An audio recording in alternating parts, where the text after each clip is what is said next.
તારીખ પર તારીખ મને 80 દિવસ સુધી જેલમાંથી બહાર નીકળવા ન દીધો। 1000 મુસ્લિમોની કત્લેઆમ કરનારા ભારતીય જનતા પાર્ટીના જે કોમવાદી વૈશ્વિક દરિંદાઓ છે કે ચૈતર વસાવાને ફસાવવા માટે સરકારી તંત્રનો દુરુપયોગ કરવામાં આવ્યો છે અને કોઈ પણ રીતે ચૈતર વસાવા એની રાજકીય કારકિર્દી ખતમ થઈ જાય।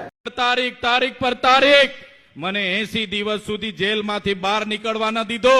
વડોદરાની જેલમાં મને વેદના આપવામાં આવી, યાતના આપવામાં આવી અને કહેવામાં આવ્યું કે તમે આદિવાસીઓ માટે કેમ લડો છો, તમે ગરીબો માટે કેમ લડો છો, તમે ભારતીય જનતા પાર્ટીમાં આવી જાઓ, નહીં તો તમારું રાજકારણ ખતમ કરી દઈશું। ત્યારે પણ આ ચૈતર વસાવાએ પોલીસ અધિકારીઓને કીધું તો તમારી જેલોથી ડરવા વાળા ચૈતર વસાવા નથી, તમારી જેલો સામે લડવા વાળા લોકો છે, તમારી ભાજપ સામે લડવા વાળા લોકો છે।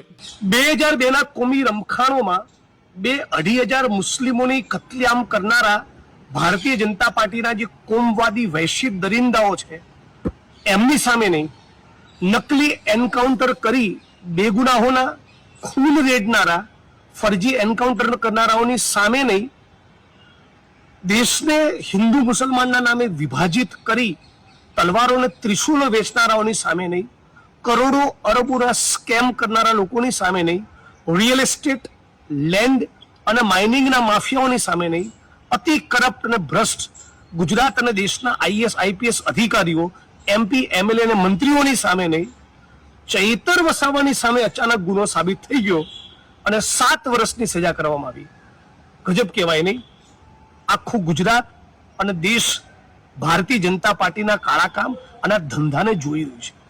મૂળ ચૈતર વસાવા સામેની આ એફઆઈઆર એની મુવમેન્ટ, એની લડત, એના આંદોલનને તોડી પાડવા અને ધારાસભ્યના પદ ઉપરથી એને હટાવવાના એક પૂર્વ આયોજિત ષડયંત્રના ભાગરૂપે જ 2023માં એફઆઈઆર કરવામાં આવી હતી। એટલે હું આને ન્યાયતંત્રનું સન્માન કરીએ છીએ પણ આ ચુકાદા સાથે બિલકુલ સહમત નથી અને ભારતીય જનતા પાર્ટીનું આજે જેને કહેવાય નીચ કક્ષાનું જે ચરિત્ર બની ગયું છે કે આખું વિપક્ષ ગમે તે કરીને ખતમ કરો।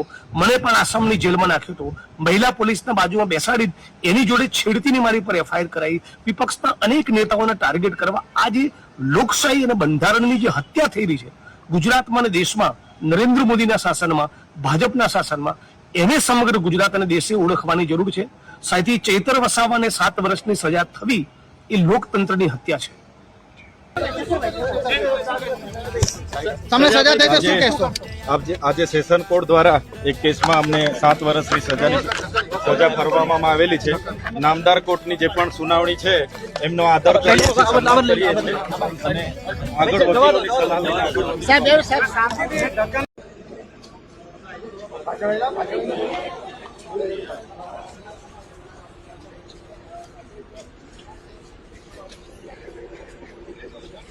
चैतर वसावा को आज 7 साल की जेल की सजा सुना दी कोर्ट ने।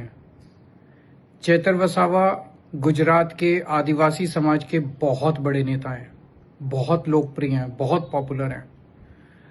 वो समय समय पे आदिवासी समाज के लिए संघर्ष करते रहे हैं, आदिवासी समाज के मुद्दों पे आवाज उठाते रहे हैं। वहां से वो आम आदमी पार्टी के एमएलए हैं। कई बार इसके पहले भी 3-3, 4-4 महीने के लिए वो कई बार आदिवासी समाज के लिए जेल जा चुके हैं।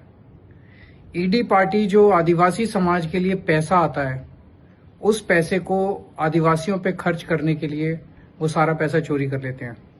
इसके खिलाफ चैतर वसावा ने कई बार आवाज उठाई है और उनको पैसा चोरी करने से रोका है।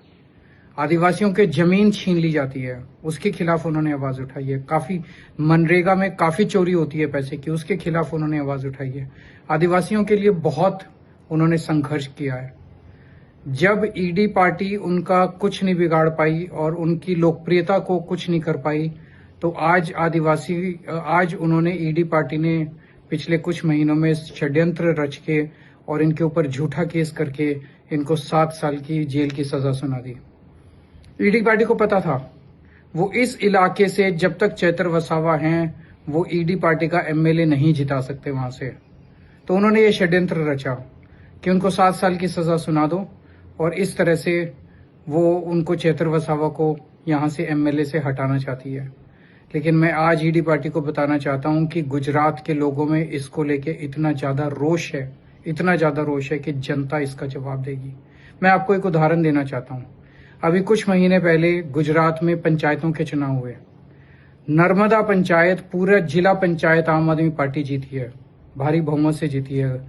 मैक्सिमम मेंबर आम आदमी पार्टी के आए हैं जिला परिषद में। नर्मदा जिले में एक दिन मोदी जी की सभा हुई, उसमें 5000 लोग आए।